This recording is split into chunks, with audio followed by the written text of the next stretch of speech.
to imagine all life as you know it stopping instantaneously and every molecule in your body exploding at the speed of light. Total protonic reversal. Protonic reversal. Protonic reversal with your host, Conan Neutron. Broadcasting from a secret underground lair in Milwaukee, Wisconsin.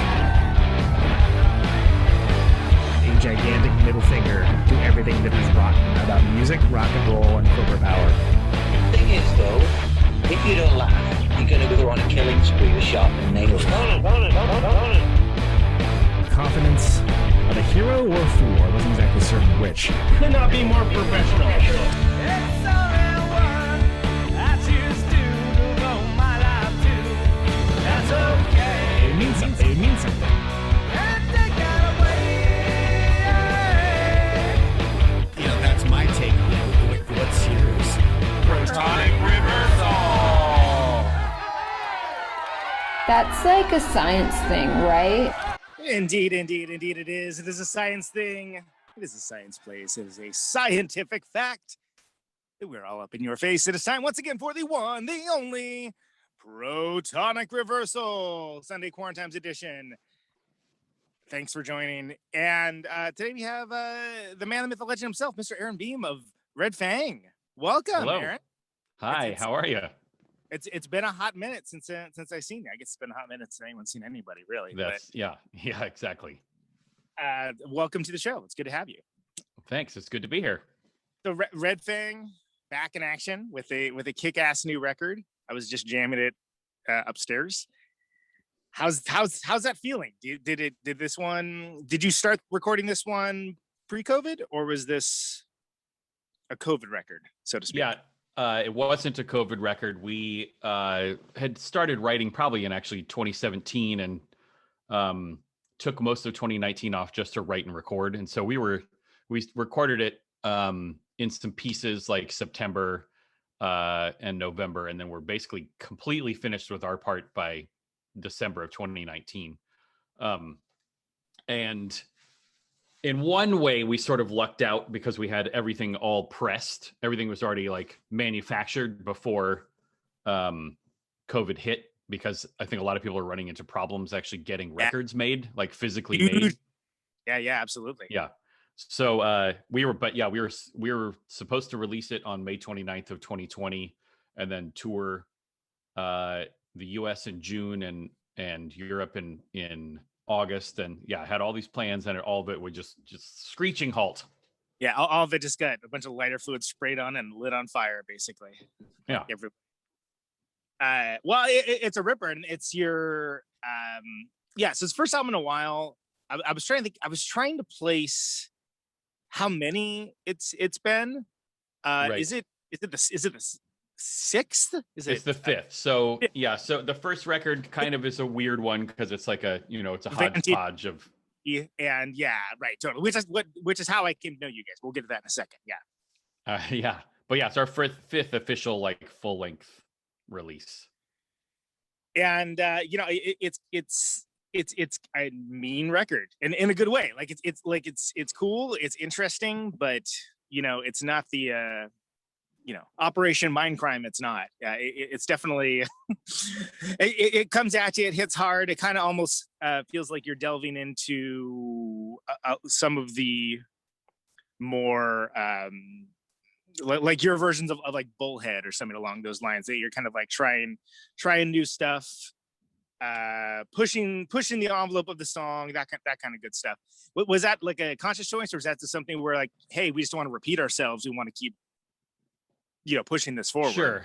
I don't think that my Operation Mindcrime is a perfect antithesis, or what's the word for the opposite analogy? It's like not even necessarily in the like the way that it sounds or the fact that it's even a concept album, but just the approach of like even having a plan before you go into songwriting of like, right, here's what we're going to base everything around. Like we have never even done that. The minimal amount, we did the minimal amount that we could, which is when we first talked about playing together, we said, we all like heavy music. Okay, let's write heavy music that we like. And that was basically it. That was like the beginning and end of any kind of manifesto or any sort of like guidance to what we were doing. And so for this record, yeah, it definitely does sound more, I mean, I hear it too. And I agree. I don't think I noticed it in the moment, but it does kind of push some things a little bit further than maybe the last two records did. But I think that's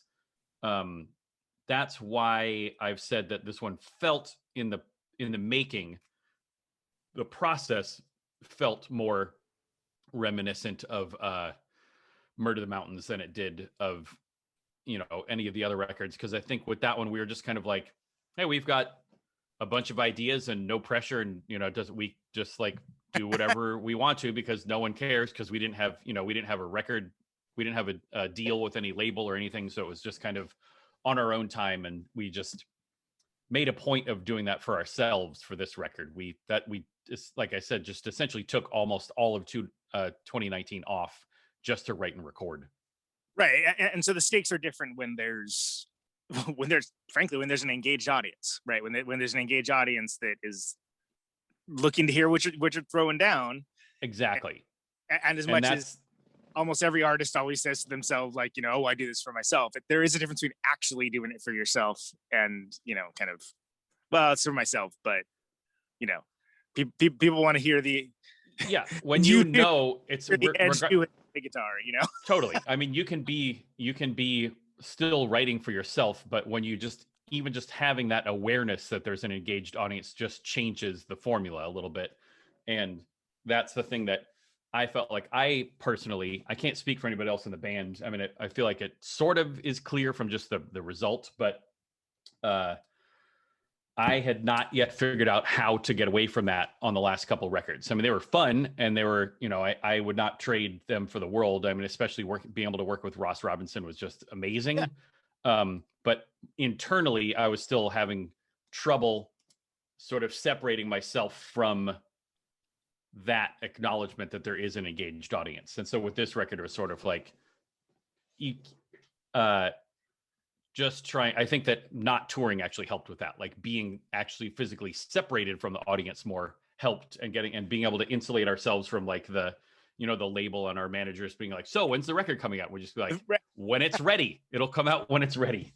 When it is done. Well, and that's something that I meant to ask, given the time frame, because because you're a band that tours hard, and you have to be thinking in some part of your back of your mind of like, oh, will this make a good live song? Or like, how would this fit into the set? Or, oh, yeah. And again, not like that's like your raison d'etre or anything, but just like that's how your mind is going to, in some way, shape, or form, going to acknowledge these things while the songs are being written sometimes. And it almost seems like it was the perfect lab environment for you guys to just turn that off a little bit, or at least turn it down, turn the fader down. Yeah. Although, I mean, maybe we started moving away from it a little bit, but when we first started playing, every song we wrote was with an eye to how fun will this be to play in a basement party? You know, like how much our friends are going to get riled up and throw beer all over us when we play this song. Yeah. And I guess, to some, I mean, you can hear, we're also like 15 years older than we were when we were writing those songs, and we don't want as much beer thrown at us as we used to, because we can afford beer now. Because it's more expensive. You don't want to waste it now. Exactly. Right. Exactly. But yeah, I mean, so yeah, I think that there is some element of that you're right, that there's like some level of being able to just do something without thinking about the way it's going to affect anyone else, except for just, does this sound cool and do we like it? Yeah, absolutely. Well, and that's that's certainly how it sounded. And again, we'll come back to Arrows. I want to actually dive really deep into it, because I think there's some interesting stuff there. But yeah, Red Fang came to my attention as like, oh, it's the new Party Time band. It's because I knew Party Time, and I was like, oh, that's great, because I was like, oh, that's Brian Giles like doing like fun classic rock kind of thing. Yeah, awesome. Because I was a huge Last of Juanita's fan. So right, me too. Fantastic band. And then when the Vantage EP came out, I was like, oh, this is cool. This is not quite what I expected, but it sounded new and I think the usage of the word fun can kind of be misappropriated, but it had a lightness to it that it was like, oh, they're like inviting in like a different group of, like, you don't have to sit there with your sextant and your and work out the mathematical equations to enjoy Red Fang. Right. But it didn't sacrifice any of the heaviness. It didn't sacrifice any of the bombast. It was just sort of like, oh, take all that stuff and channel it down like a more, for lack of a better term, a rock and roll sort of path. And I found that to be interesting because there isn't a lot of bands that really have done that. Yeah. And then so that kind of carried through into the first record and you guys kind of making your way in the world. But of course, it goes without saying that video for Prehistoric Dog, which I would mark amongst one of the best of the form, seemed like that was a bit of a game changer because it hit right as, like, it's hard to let me get my cane and my long beard. It's hard for the younger listeners of the show to understand, but there was a time period where there wasn't a viral video every week, and this one hit, and it's incredibly clever, doubly hilarious if you've ever been around or done LARPing, and just mission. I know, same here, man. Yeah. Yep. And then, but a statement of intent song with one of the most badass videos ever. And so when taking it all the way back, when you guys were making that video, did you have any thoughts to it being anything other than like, oh, this would be like funny, or this would be cool? Like, did you know that people would still be like clicking on it today that maybe weren't even born? Well, right. That's a good point. I think we didn't have as long of a view. I mean, I had never been in a band that had like gone further than Boise, to play a show. Actually, that's a lie. I'd been in one band, but it was like I was playing saxophone in my buddy's. It wasn't like my band. It wasn't a rock band. Sure. So there's two parts, I guess. One is that the song itself, that was the first song that we wrote that as soon as we wrote it, we all just felt like, oh, this is something different than anything that any of us have written before. This just like went to this level of like, I don't know, just engagement and kind of universality or something that we hadn't ever really been able to do before. Not that we're necessarily trying. Yeah. I think that one of the points of Party Time was, let's make a point of moving away from that sort of protractor style music and write music that inspired us to pick up a guitar in the first place, which is a lot more kind of like straightforward, anthemic or whatever it is. Even if it's Black Flag, there's an element of for as great a guitar player as Greg Ginn is, that band still has this sort of just like in your face, immediately graspable aspect to it. And so, it sort of made sense that eventually as you go down that path, you're not like intending to write pop songs, but yeah. I love pop songs. And I think part of that thing that you're hearing of like some of the darkness, like there's still plenty of darkness. My lyrics are often pretty darn dark, but I think I was inspired in the beginning by just the name Party Time. Like, why does music have to be so serious and such a bummer? Why can't music itself be the party, And so glumly handbanging. Yeah, exactly. Yeah, exactly. And so that's kind of where like the inspiration for on the music side came from. And that song, it was actually an old Party Time riff that Brian had written years before that we then simplified. That was sort of like in the beginning, kind of the MO of Red Fang was, we'll take Brian's riffs and then take just the first 4 notes of it instead of all 27 notes. We're like, we love the first 4 notes, just lose the next 23 and then just repeat those 4, yeah, and then when he does polyrhythmic, like, we can ditch that. Yeah, exactly. So we already felt like, oh, this song is something different and special. Like we haven't ever done anything like this. And just like, we are super excited to play this song in a way that we haven't been before. And we had been hassling, well, the rest of the guys had been hassling Whitey, the guy who made the video, since Party Time days, because he's super duper good. And a lot of his videos were like, yeah, absolutely. My mentality was we were working pretty hard to increase, to let people know who we were through, like at the time it was MySpace. I know, right? And like you said, Top YouTube was like sort of, it was just a baby at that point. I mean, it's 2007, I think, was when, maybe 2008 when the video came out, and YouTube had started in like late 2006. Yeah, the like button was, it's an infancy, yeah, for sure. Yeah, and so our I know this is a very long answer, but it's a complicated moment.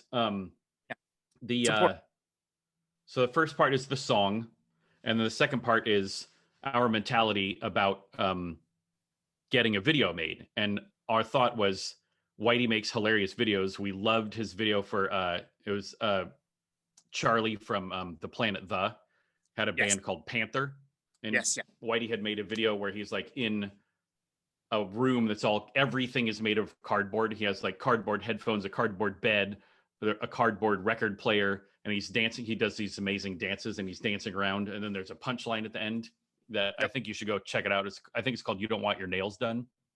And we were like, "Oh my god, this video is amazing!" And it had like 25,000 views or something. Yeah. And so my hope was, if we could get Whitey to do a video and we could get if we could get 30,000 views, I will be so stoked. Because, we had like 120 people who were our friends on MySpace. Sure, and so that was essentially like as far as I really thought, was just like, if we could get this video just like to be sort of at the same level of that Panther video. And then as we watched it, and like you said, the viral videos at the time were things that people would share a link to a website on email.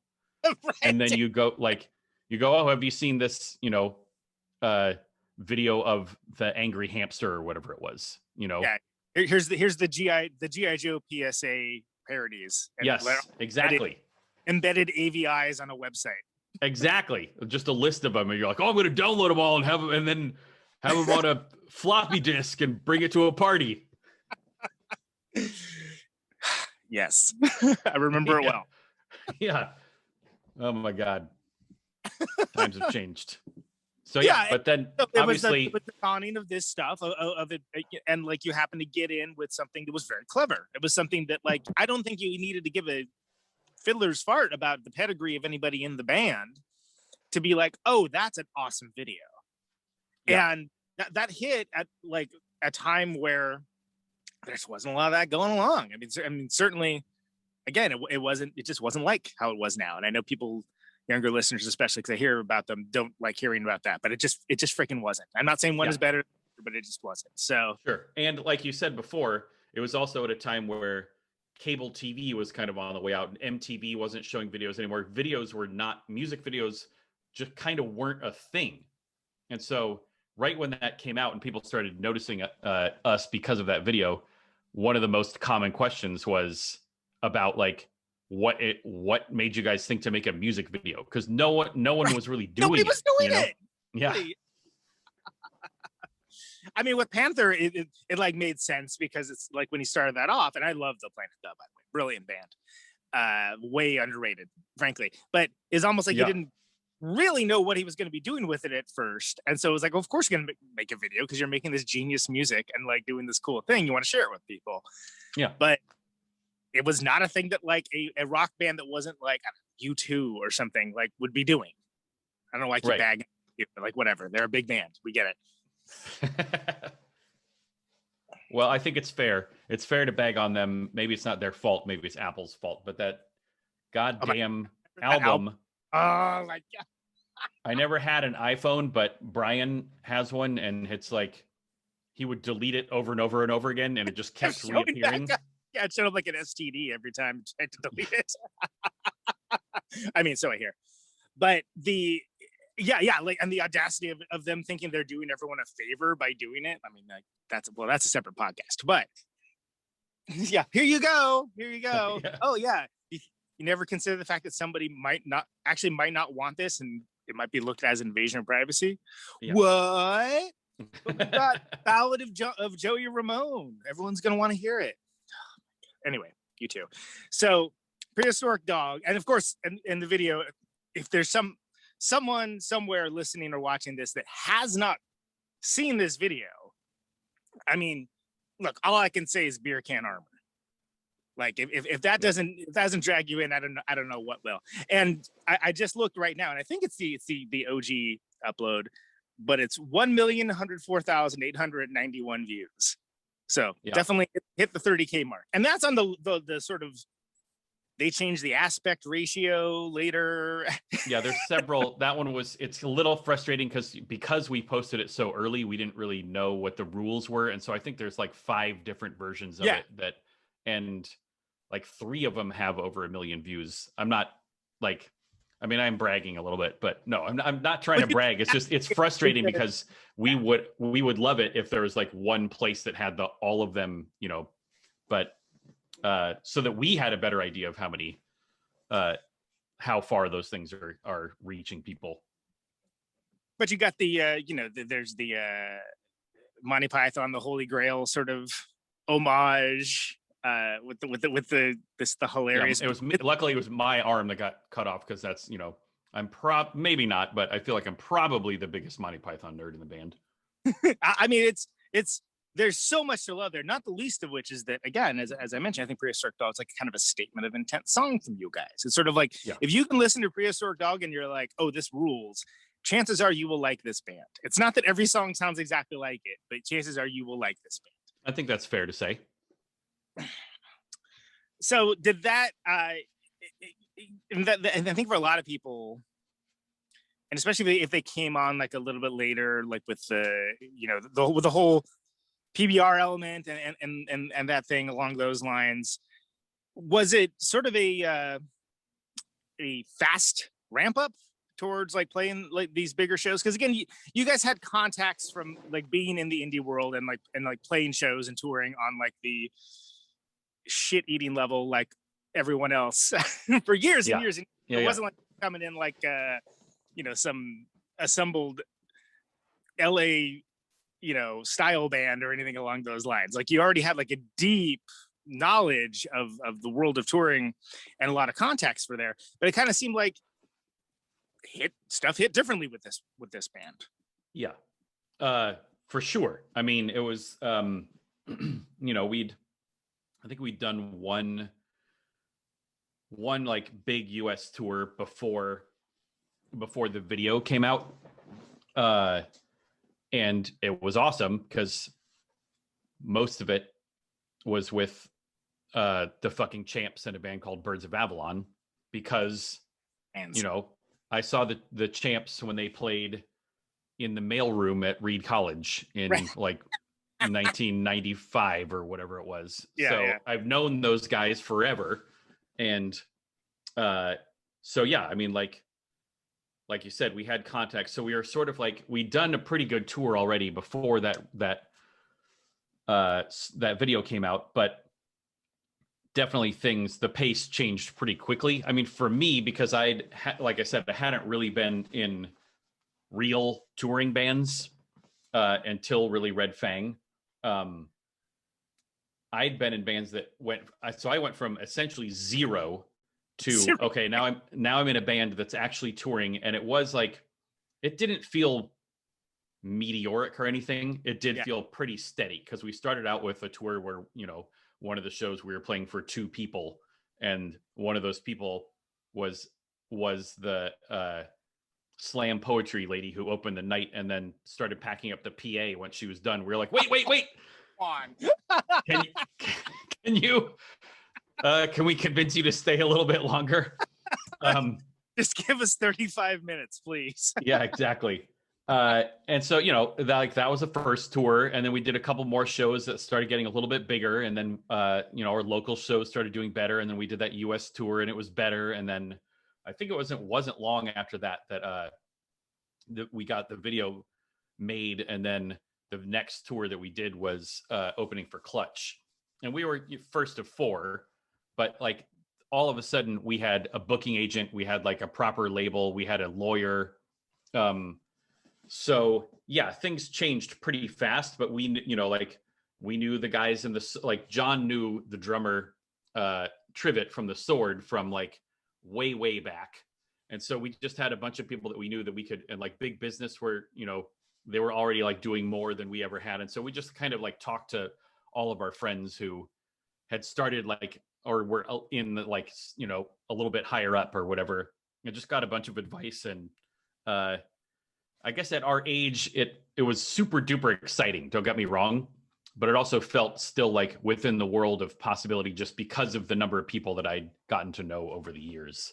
But yeah, it was like 5 or 6 years of just like, oh, that tour is better than like everything just getting better and bigger and better every single tour and every record and whatever, just getting a little bigger. Sure. And ramping up, like there being kind of a like slow and sustainable ramp up. And that was noticeable from the outside too, not the least of which is that even as you were purveying in a genre of music that was like a little more straightforward maybe than some of your peers, you never seem to lose that sense of community, which is I guess when you're looking for it, you can find who does and doesn't do that. Let's put it that way. And say no more. And then you got Murder the Mountains after that, right? So you know that this is a thing. You can do it. People are responding to it. How do you take all that in and make that one? What was the mindset with the band at that time? It was still the same as with the first record, because we had Murder the Mountains. Most of the songs were already written before like the video, before that sort of thing started blowing up a little bit. And I think because it really, that first record, like that tour with Clutch, we were first of 4, and it was still like 5 of us sleeping in one hotel room. And when we had to get hotel rooms, and when we did, we were like, well, I guess we're making no money today. We weren't like getting rich on that tour. You weren't high roll. Exactly. Yeah. No, not even close. But so then, it didn't feel like there was any, it was just like, well, that was pretty cool and weird that we got to do that. But it wasn't to the point yet where it was like, we got to quit our jobs or anything. So it was still just, we're making music that we feel like we want to record because this band is super fun. And it feels like it's kind of, it's worth continuing to do for us. So it was like, I think we had 17 songs actually that we were recorded for Murder the Mountains, which I don't imagine will ever happen again, that we have like 8 extra songs after we're, right. But yeah, it was super chill, and, we took our time, and we took our time because there was no pressure, and then recording it, like, I think it was pretty quick. It was like 4 days of basic tracking. And then, but that was the one that Chris Funk had reached out and said, if you guys ever want a record produced, I can produce a record for you. And I knew him from just having lived in Portland for a long time. And I think it took a little convincing me, and then convincing the other dudes, especially, like, really, do we want the Decemberist guy touching our music?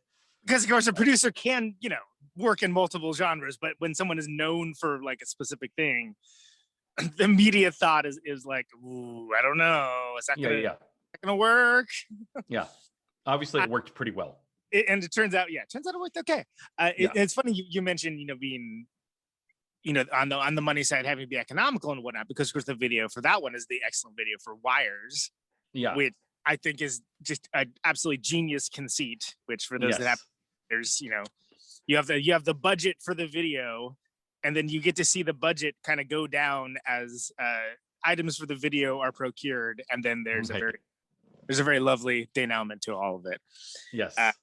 And I mean, is that something where, obviously, Whitey's incredible talent worked well on the first record? Hey, let's make a video for this too. I mean, that seemed like that was a good one as well. Yeah, absolutely. I wish I could remember exactly what the Whitey probably would remember better than me, but I don't remember if it just was like taken for granted that he was going to do a video, or if we actually had to be like, hey, could you, we got another, hey, would you be interested in maybe doing this again?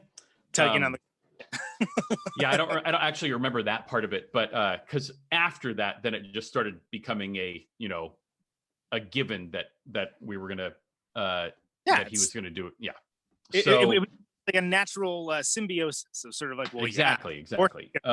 Wouldn't But it? I do remember worrying, like two things that I worried about when he sort of ran through the idea for the video, because the lyrics to Prehistoric Dog are just absurd. They're nonsense. But the lyrics for Wires are like kind of serious.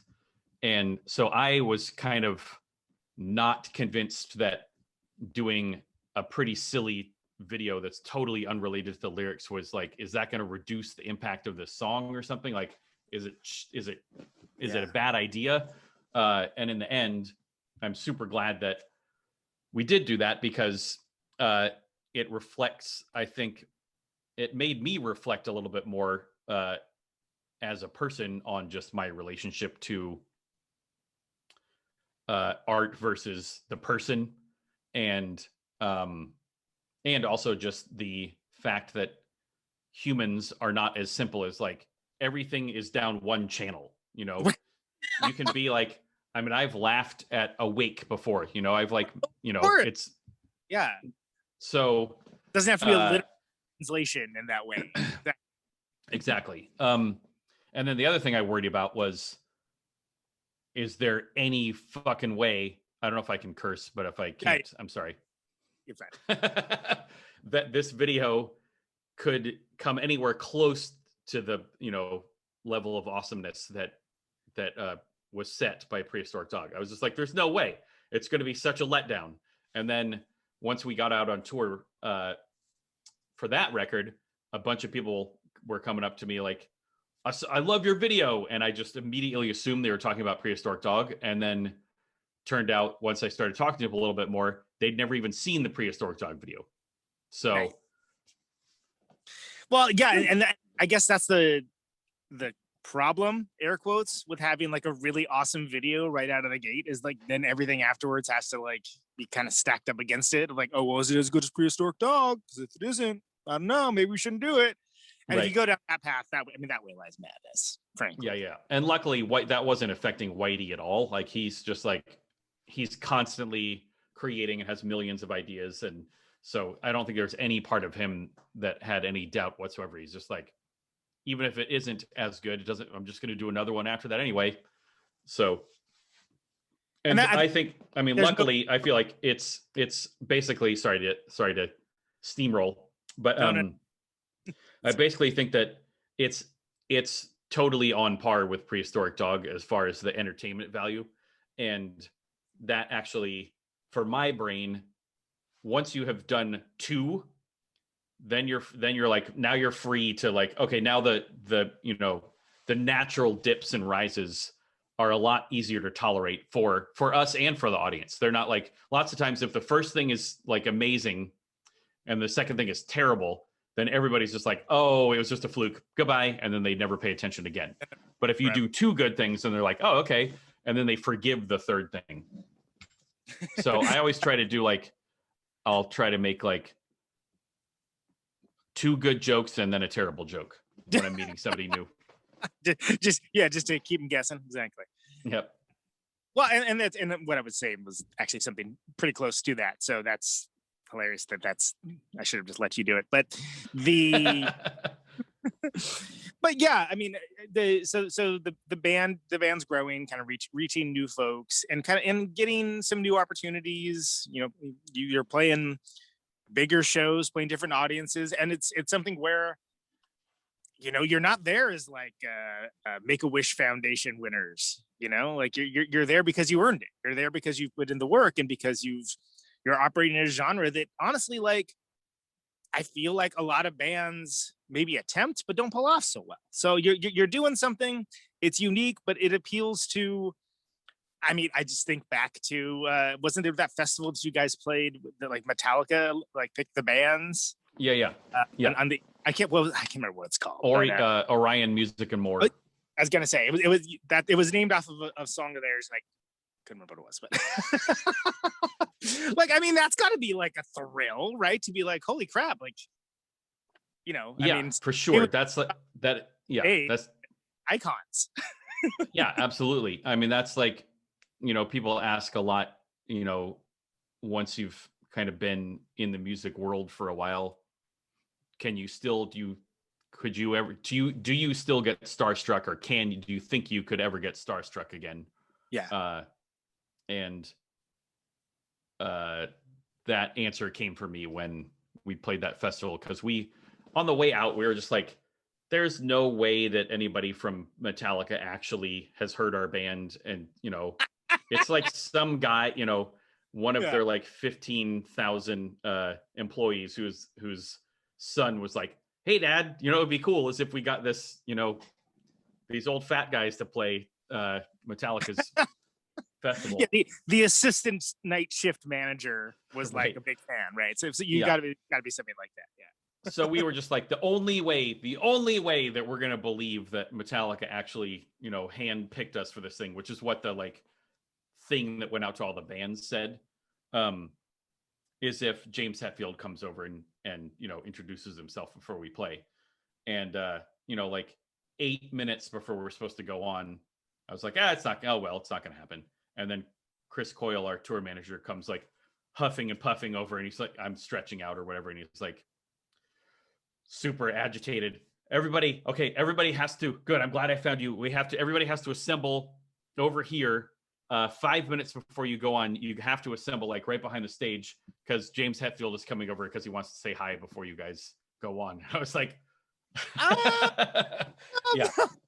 And it was, I found out that I can still get starstruck. That's so. Do you remember what he said? Or no, of course not. I remember that Brian was like maybe a little bit too personable with him. And I think it was like Brian was in a kind of like punching people in the shoulder phase and hit him in the shoulder a couple times. And I was like, Brian, chill out. The main thing I remember was that he was wearing an outfit that like, it was like a basketball jersey. He was basically wearing all purple, including purple flip-flops. And I was like, that's pretty cool. accessorized. Yeah. And that had to be that was like 2012 or something, right? So was that right after they did the record with Lou Reed? I think it was. Yeah, it was that same year. Yeah, absolutely. Which is a wild ass record, and for a band that didn't need to do that, like you got to give them props for like, man, they not only tried something different, like they went out into like the next galaxy with that one. Like that's like, yeah, nobody expected it. Arguably, nobody was really asking for it, but holy crap, they did it. Yeah. Talk about a band doing whatever the fuck they want. Right, exactly. And why not? Why wouldn't you? Yeah. Yeah. So then, all right. So that, and that's like around 2012 or so, right? So then the Whales and Leeches, right? That's the one. You got Blood Like Cream. You got like that. So what are you thinking with that record? That's also Chris, right? That's Chris. Yep. Chris Funk. Yeah. And that's the one that's got Blackheart Procession.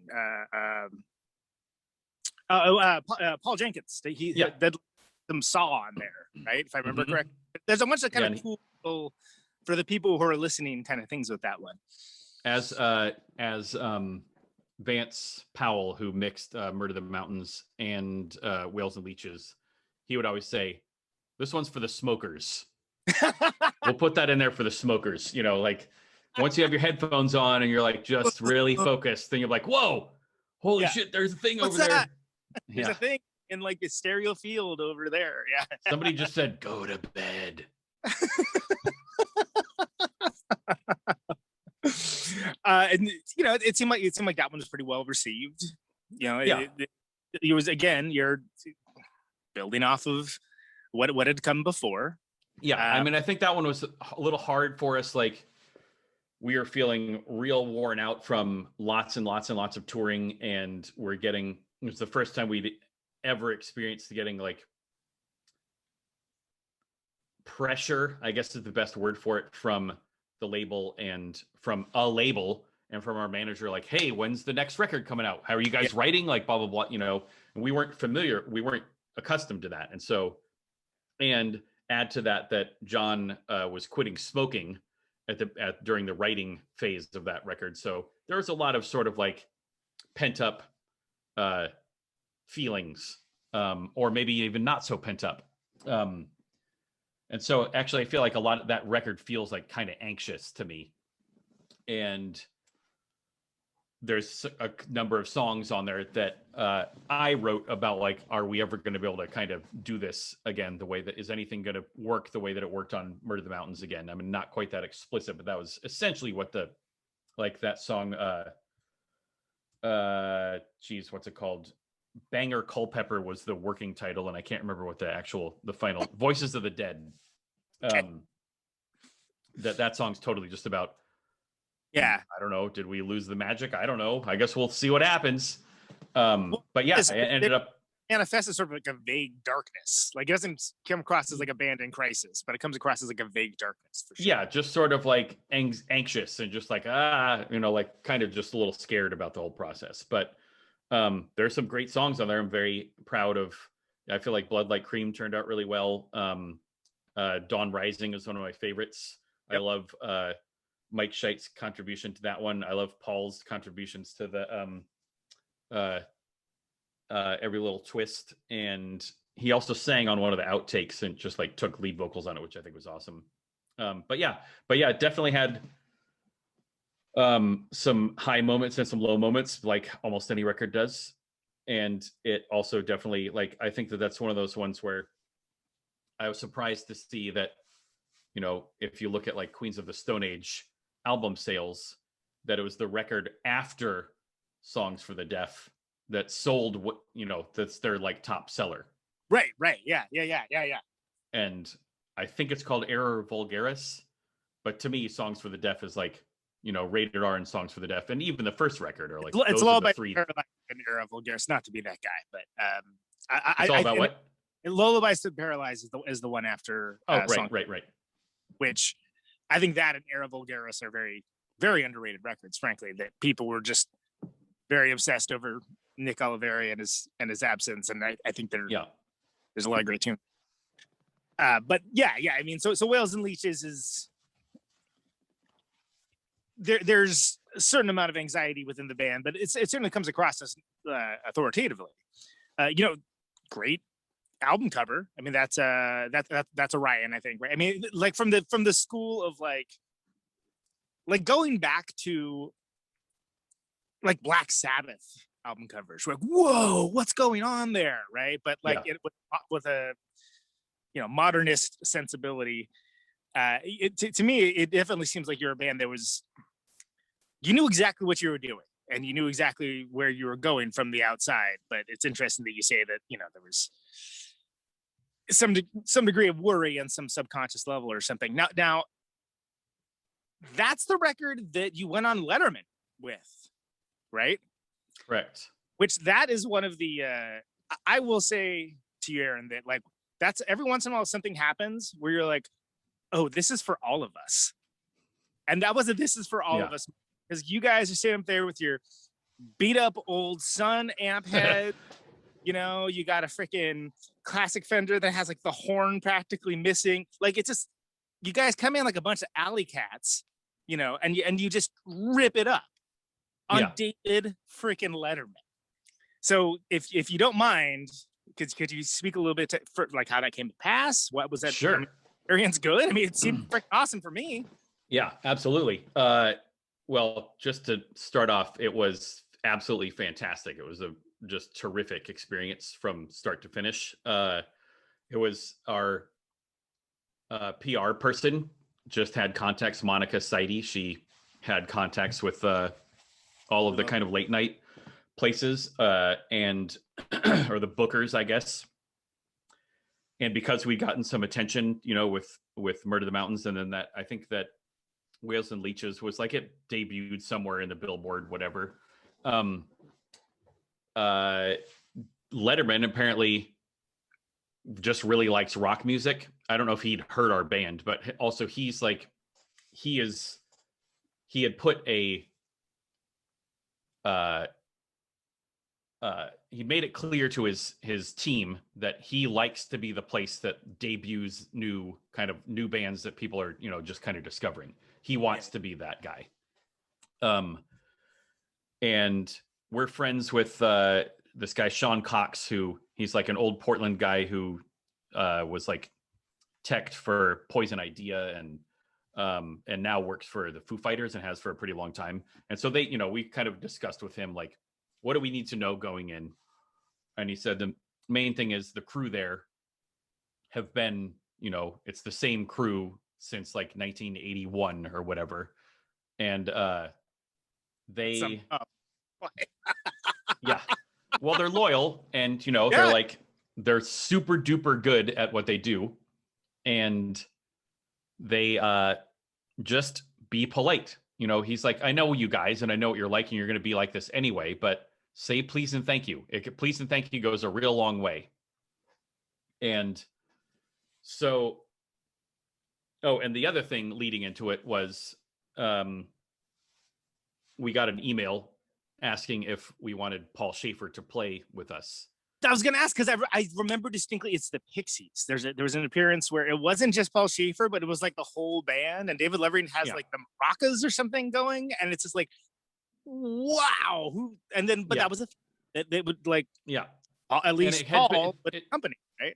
Yeah, and I feel like it had sort of started becoming a little bit of a joke almost, where it was like, oh, Paul just jumps in with anybody, but he'd already kind of stopped doing that. And so as soon as they said, do you want to have him play? I was like, absolutely. Because, well, because he's, he's a legend, Spinal Tap, whatever, but he's also, he actually is a great musician. Let's not forget, and there's all kinds of extra stuff on the record version of that song that we can't do live. So getting an opportunity to play with a great musician who I'm sure can augment the song, why wouldn't you do that? And so, so we get the call sheet thing, and we're in a hotel that's like basically like a block away from the studio. And our call sheet says, okay, load-in time is 5, and then you'll have sound check until like 7 or whatever. And we're like, okay, cool. I think there might be a typo on here because it says 5 a.m. And they were like, no, you have to load in at 5 a.m. because they do 2 tapings. They do Thursday and Friday on Thursday. And so the second band, the Friday taping, does their sound check first, and then they move everything off, and then the Thursday taping band goes on, sets everything up and leaves it there. So do you remember who the band the next night was? No. It was 5 a.m. So no, I don't remember anything. I remember your name at that point, I'm sure. Right. But then, we get in there and we can't use our sound guy. Like their sound guy it's all like, whatever you call it, union. And so he's like, it's weird because the sound guy is in the basement below the stage. Oh, wow. And it's pretty small, as I'm sure you've heard. Like it's not a huge stage. We have to use like their we can use our amps, but we have to use their cabs. We have to use their microphones. But they really want the show to be good. So they asked us to they kept asking us to go through it again and again and again because they want to know what we're going to do. Like, where are we going to move during this part? What motions? Exactly. They're directing the cameras. The camera team is like, the sound guy, maybe he's like, he keeps asking us for adjustments. So basically it was like the most perfect sound check ever as far as sound went. Because it's one song that you get to dial perfectly. Right. You get every detail of every nuance. Exactly. Over. Yeah, exactly. And then it's like, okay, the camera team wants to do one more. Do you guys mind doing one more? It's like our 3rd or 4th time playing the song. And I'm like, as many chances as we get, I am fine to keep doing this to get just more and more comfortable.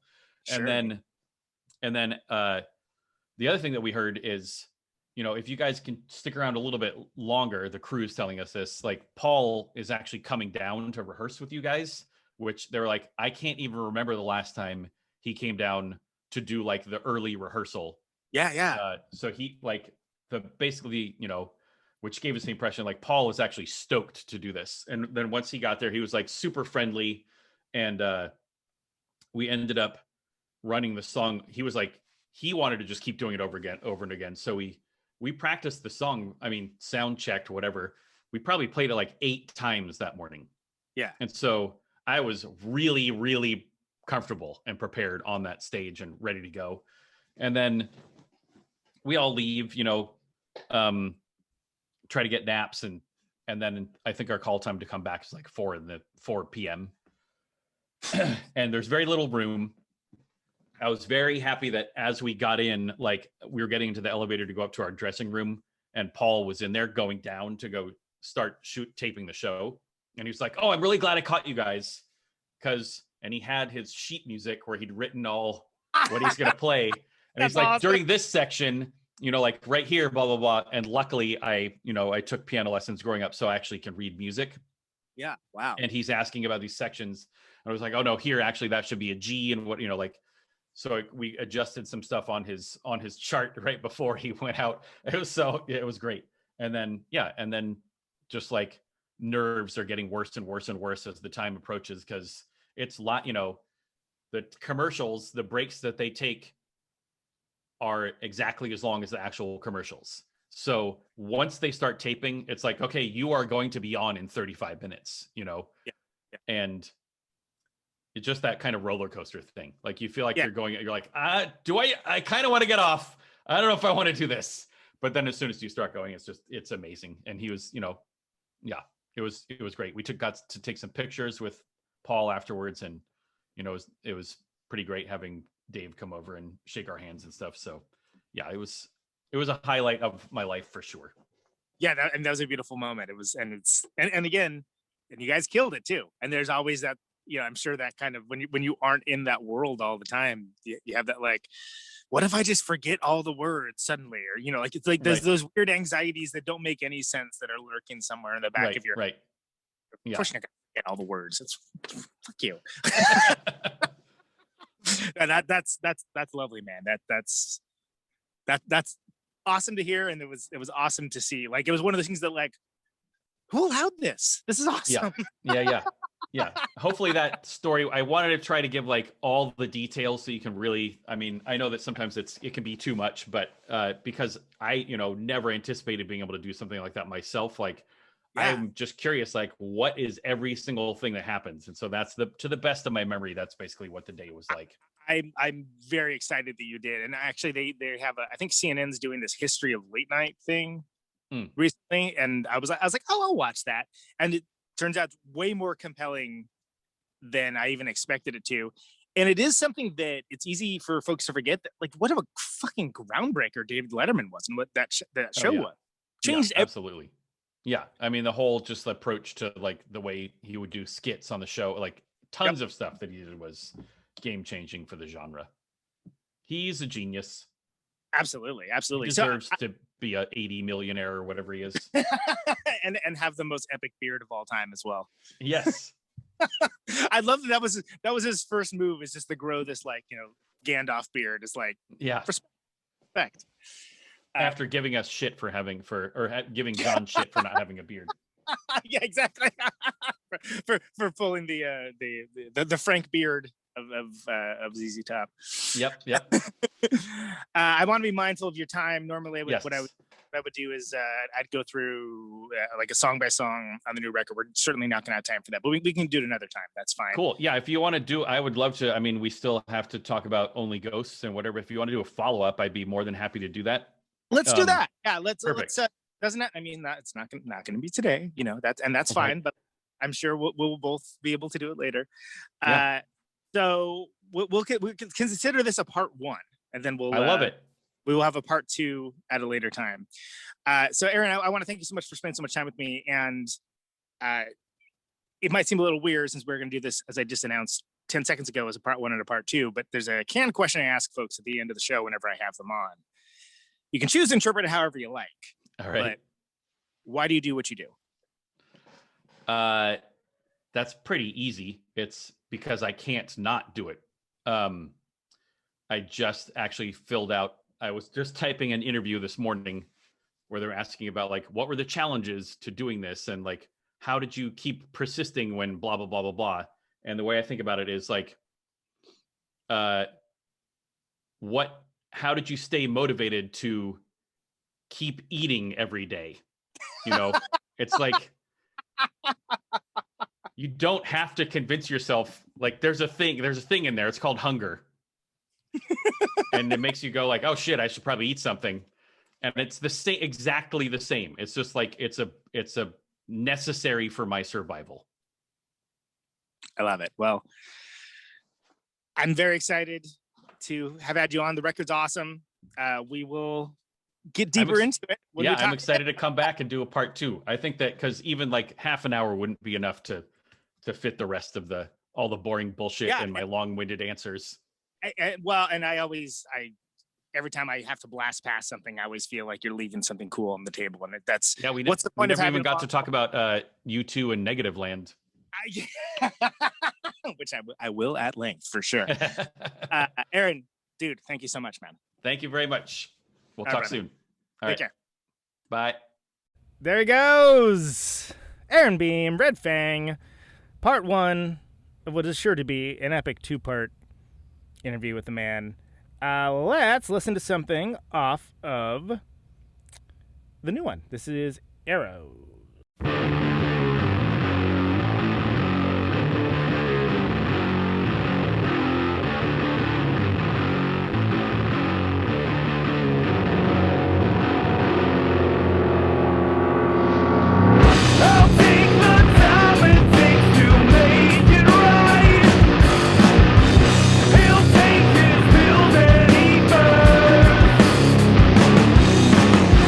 My mind's designed to find this kind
Red Fang.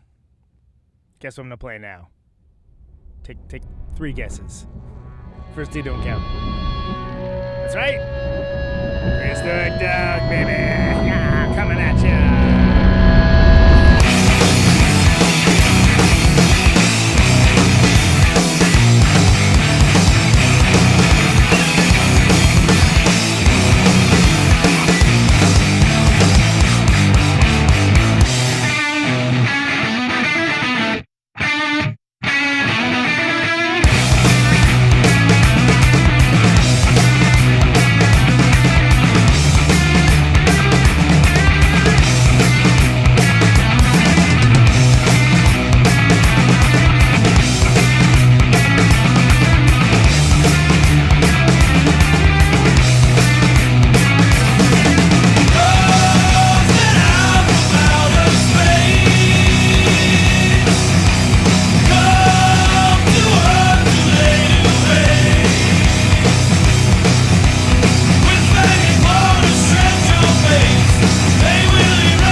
Prehistoric Dog. That's off of the first Red Fang record, which is self-titled. And of course we had Arrows off of the record Arrows, which, depending on when you're listening to this, may be out. Actually, I think it was technically released on the 4th. So yeah, you know what? You can listen to that. So go listen to it. All right. And Yeah, what a cool guy. That was part 1 with Aaron Beam of Red Fang. Enjoyed that. Hope you guys did too. Is this thing on? Name of the show is Conan Neutron's Protonic Reversal. Thank you so much for listening to it.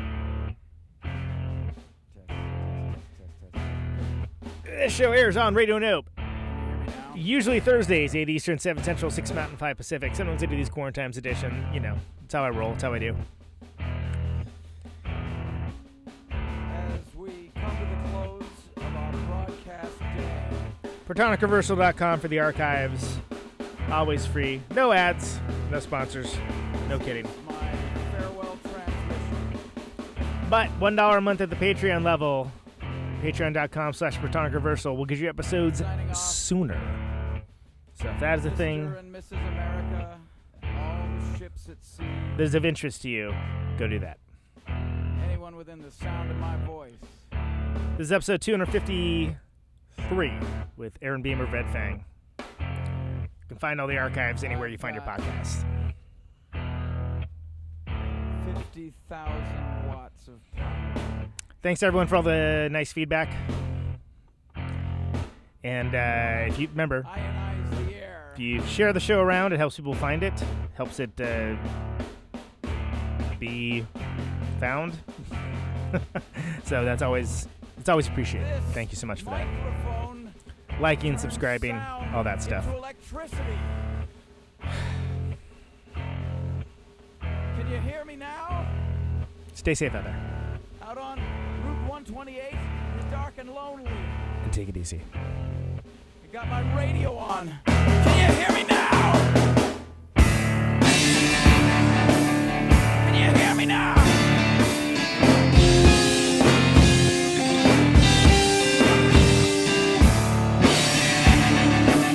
Can you hear me now?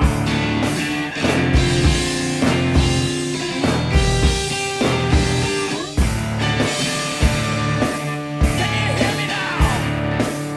See the radio.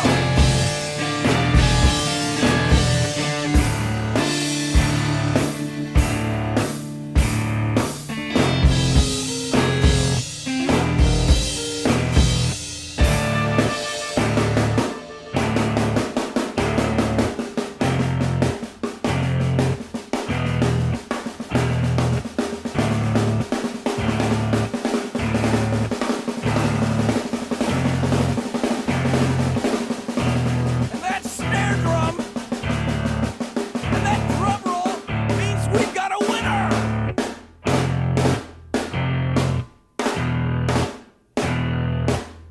If you're the fifth caller,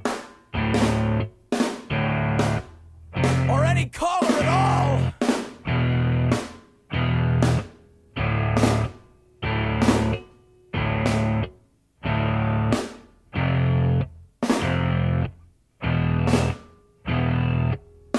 welcome to my top 10.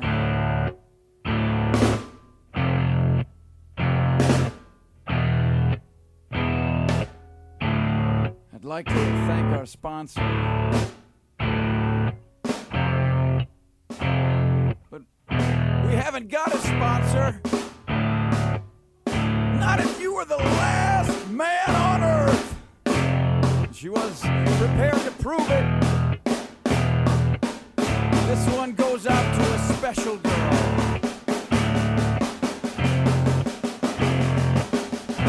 But there is no special girl.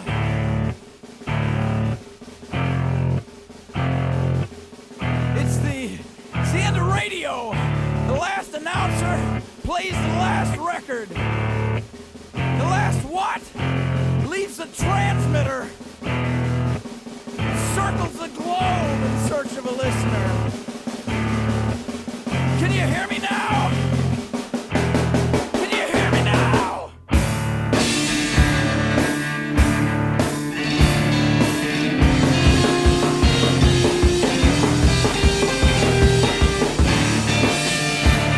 Can you hear me now?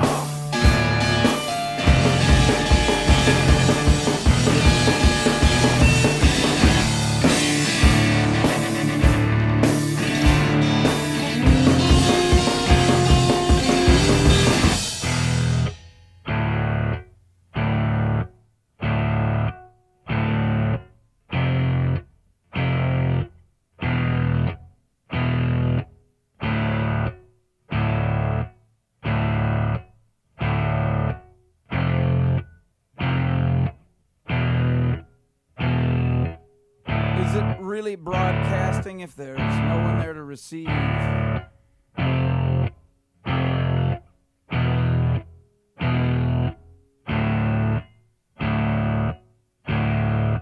It's the end of radio. As we come to the close of our broadcast day,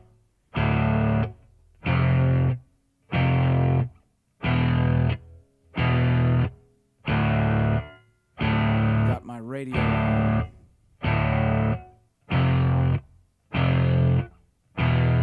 Can you hear me now?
This is a test!